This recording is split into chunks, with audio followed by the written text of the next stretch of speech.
इसी तरह के वीडियो पाने के लिए एंड जीके क्यूज के लिए सब्सक्राइब करें एंड सपोर्ट करें। धन्यवाद।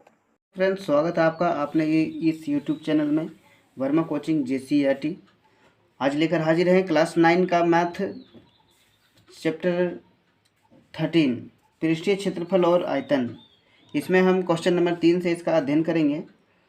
पिछले वीडियो में हमने क्वेश्चन 1 और 2 का क्वेश्चन आंसर किया था। आज इसमें 3 से शुरू करेंगे। आइए शुरू करते हैं क्वेश्चन कि किसी आयताकार फर्श का परिमाप 250 मीटर है। यदि 10 रुपया प्रति मीटर स्क्वायर की दर से चारों दीवारों पर पेंट कराने की लागत 15,000 रुपये है, तो इस हॉल की ऊंचाई ज्ञात कीजिए। संकेत में दिया हुआ है कि चारों डिब्बों का क्षेत्रफल बराबर 500 पृष्ठीय क्षेत्रफल। ठीक है, तो यहाँ पर हम सबसे पहले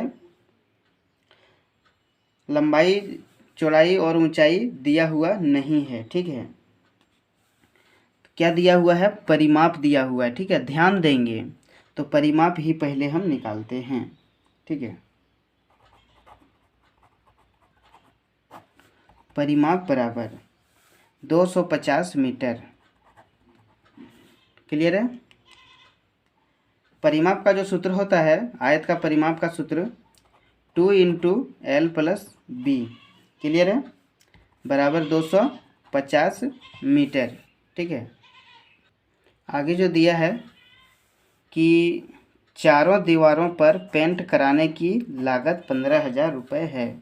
ठीक है, चारों दीवारों पर पेंट कराने की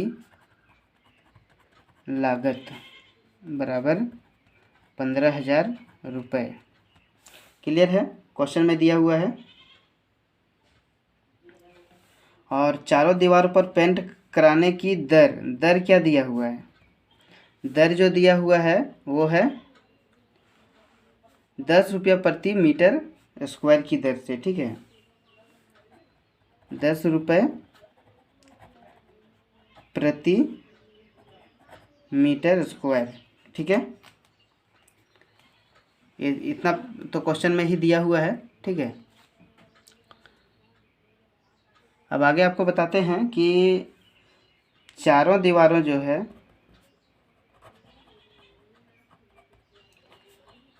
चारों दीवारों का क्षेत्रफल हम निकाल लेते हैं।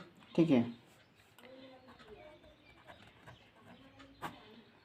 15,000 इसका लागत है और दर जो है 10 रुपया प्रति मीटर स्क्वायर की दर से है। तो इसको हम कैलकुलेट कर लेते हैं। तो ये 1500 आपका, ठीक है, 1500 मीटर स्क्वायर हो गया। ठीक है,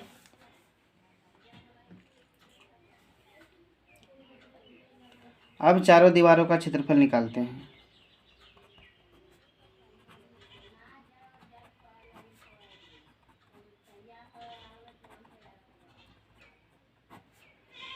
क्षेत्रफल निकालते हैं चारों दीवारों का।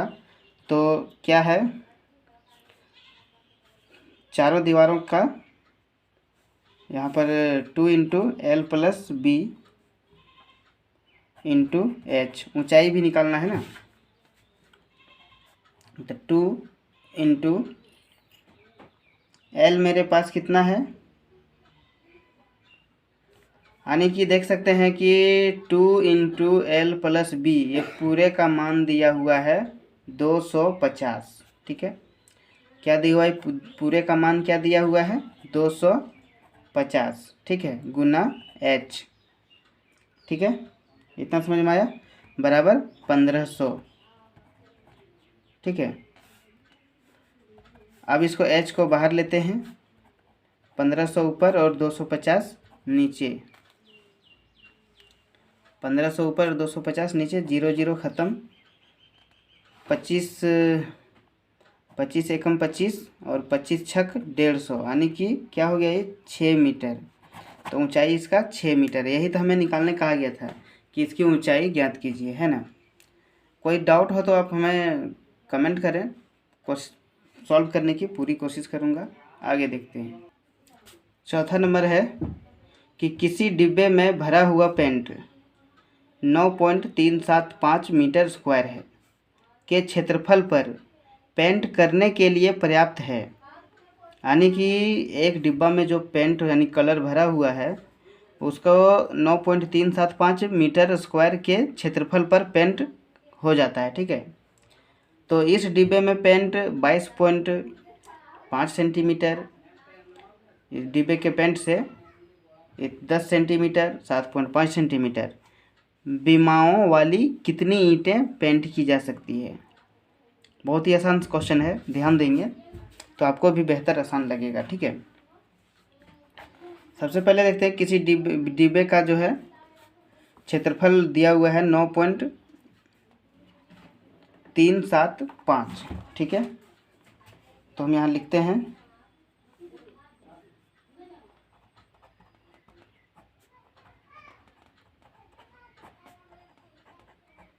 पेंट करने का क्षेत्रफल।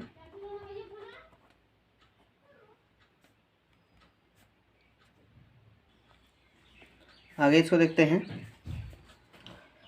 इसमें जो डिब्बा दिया हुआ है इसकी लंबाई जो दिया हुआ, इसमें लंबाई दिया हुआ है, दीवार का क्षेत्र, सबसे पहले दीवार का क्षेत्रफल ये दिया हुआ है पेंट कराने का। ठीक है, पेंट कराने का दीवार का क्षेत्रफल है ये।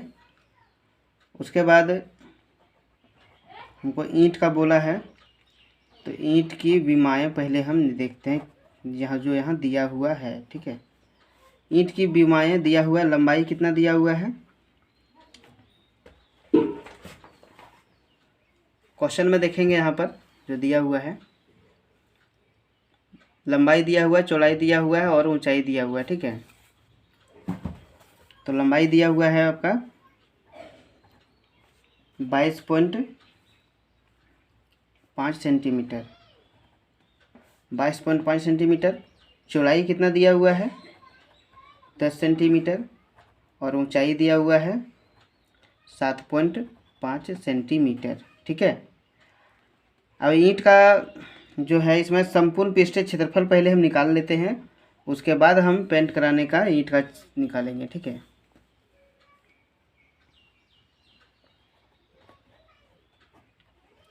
ईंट का संपूर्ण पृष्ठीय क्षेत्रफल। ईंट का संपूर्ण पृष्ठीय क्षेत्रफल का जो सूत्र होता है आपका घनाभ का 2 × LB + BH + HL है ना, यही सूत्र होता है।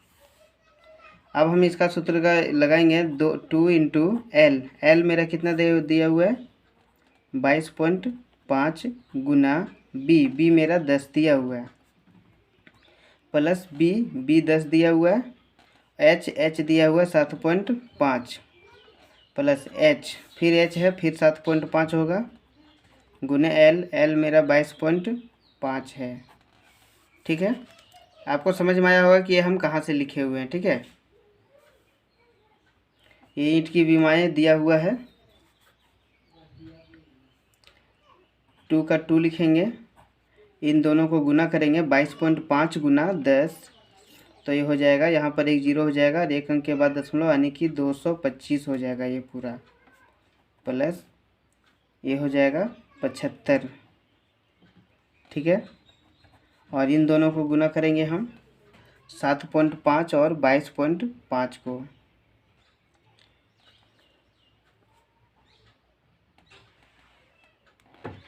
ये 168.75 हो जाएगा। गुना कर लेंगे, हमने गुना करके रखा है, कैसे गुना करेंगे आपको एक बार दिखा देते हैं हम।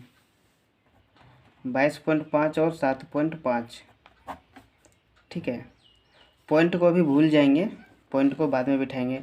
5 × 5 = 25, बाकी 2, 5 दूनी 10 और 2, 12 2 बाकी 1, 5 दूनी 10 और 1 11, यहाँ गुना देते हैं।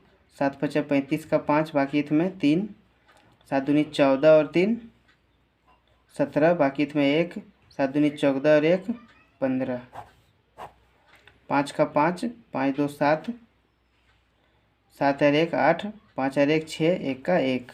ठीक है, यहाँ पर ध्यान देंगे कि दशमलव के बाद इधर एक अंक है और दशमलव के बाद यहाँ भी एक अंक है, यानी 1 और 1 2, तो दाहिना तरफ से 2 अंक गिन के यहाँ आपको दशमलव बिठा देना है। ठीक है, 168.75। ठीक है, अब हम इनको तीनों को जोड़ेंगे। ठीक है,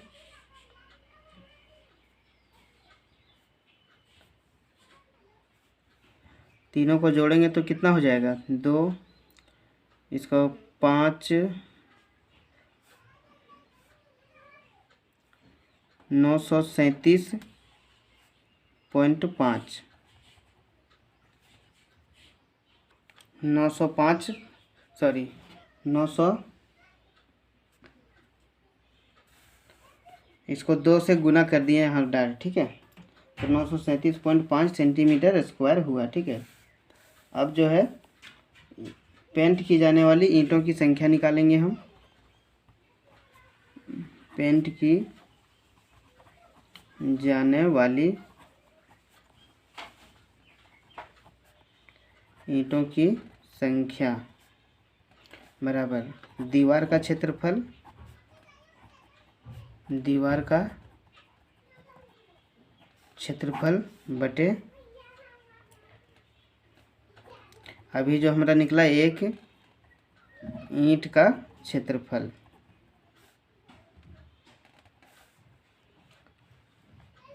दीवार का क्षेत्रफल कितना दिया हुआ था पेंट कराने का क्षेत्रफल जो है,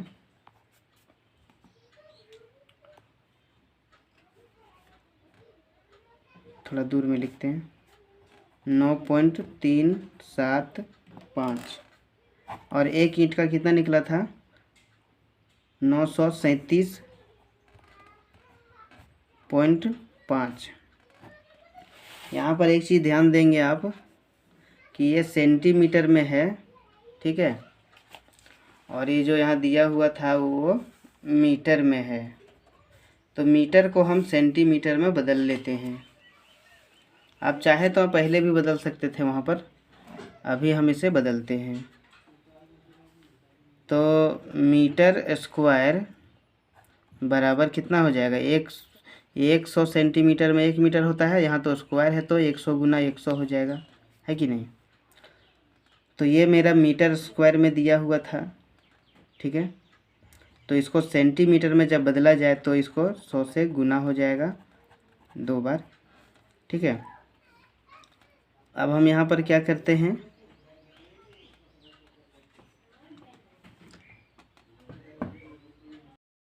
आगे इसको हल करते हैं। ये 100 गुना 100 हमने लिखा है मीटर स्क्वायर के लिए। ठीक है, इसको सेंटीमीटर में बदलने के लिए। अब यहाँ पर क्या है, ये ऑलरेडी पहले से सेंटीमीटर में ही था। अब इसको हम पॉइंट को हटाते हैं। पॉइंट के बाद कितनी अंक है 3 अंक, तो 1 पर 3 जीरो हो जाएगा।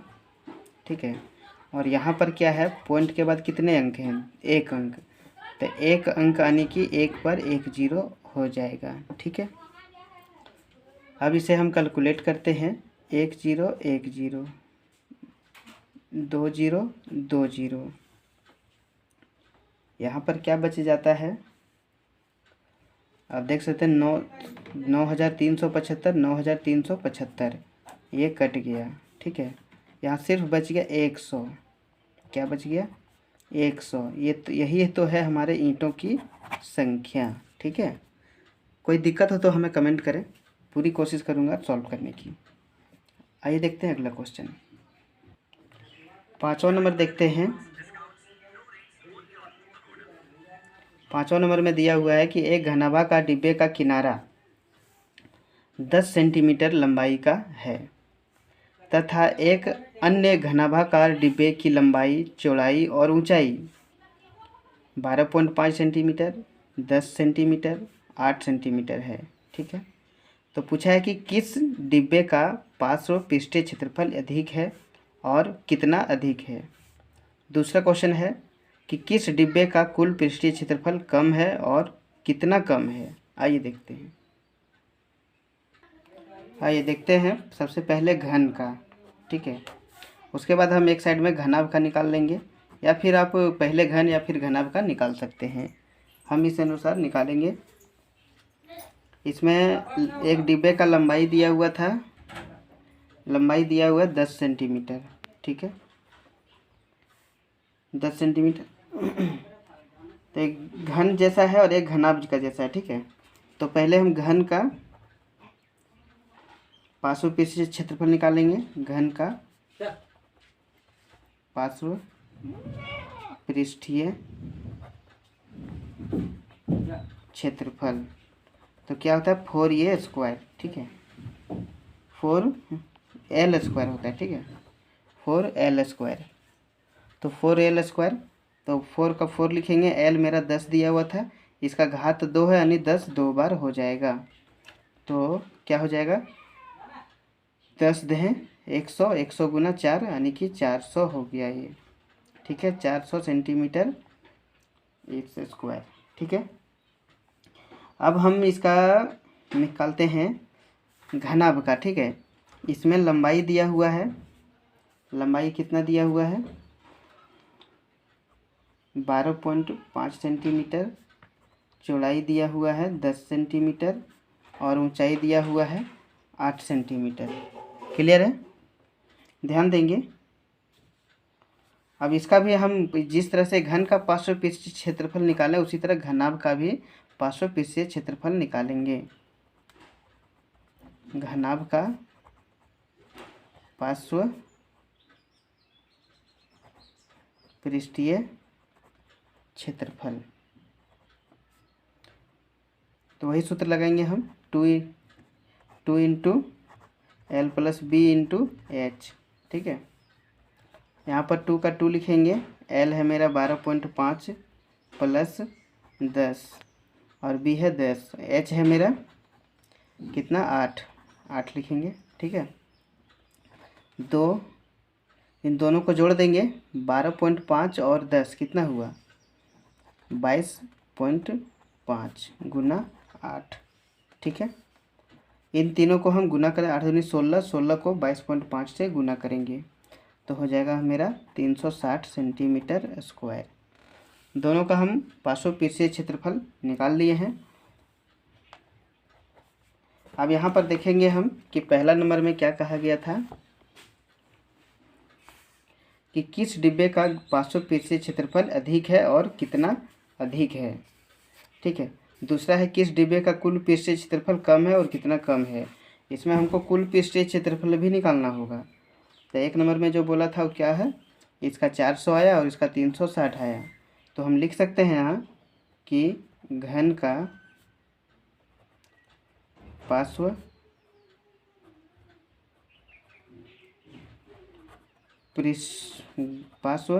पृष्ठीय क्षेत्रफल अधिक है। घन का पार्श्व पृष्ठीय क्षेत्रफल अधिक है, ठीक है।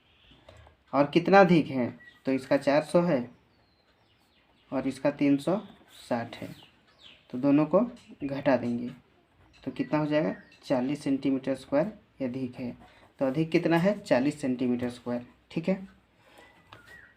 अब इसमें हमको दूसरा नंबर बनाने के लिए इसका हमको कुल पृष्ठीय क्षेत्रफल निकालना पड़ेगा। अब हम यहाँ पर निकालते हैं। दूसरा नंबर था कि किस डिब्बे का कुल पृष्ठीय क्षेत्रफल कम है और कितना है। कुल पृष्ठीय क्षेत्रफल का मतलब घन संपूर्ण पृष्ठीय क्षेत्रफल, तो घन का संपूर्ण पृष्ठीय क्षेत्रफल। घन का संपूर्ण पृष्ठीय क्षेत्रफल का सूत्र होता है 6l²। 6 का 6 और l मेरा कितना था 10 गुना 10 स्क्वायर है तो 10 हो जाएगा, यानी ये गुना करेंगे तो 600 सेंटीमीटर स्क्वायर हो जाएगा। ये घन का संपूर्ण पृष्ठीय क्षेत्रफल हुआ, ठीक है। अब हम इसको निकालते हैं, इसका घनाभ का संपूर्ण पृष्ठीय क्षेत्रफल, ठीक है।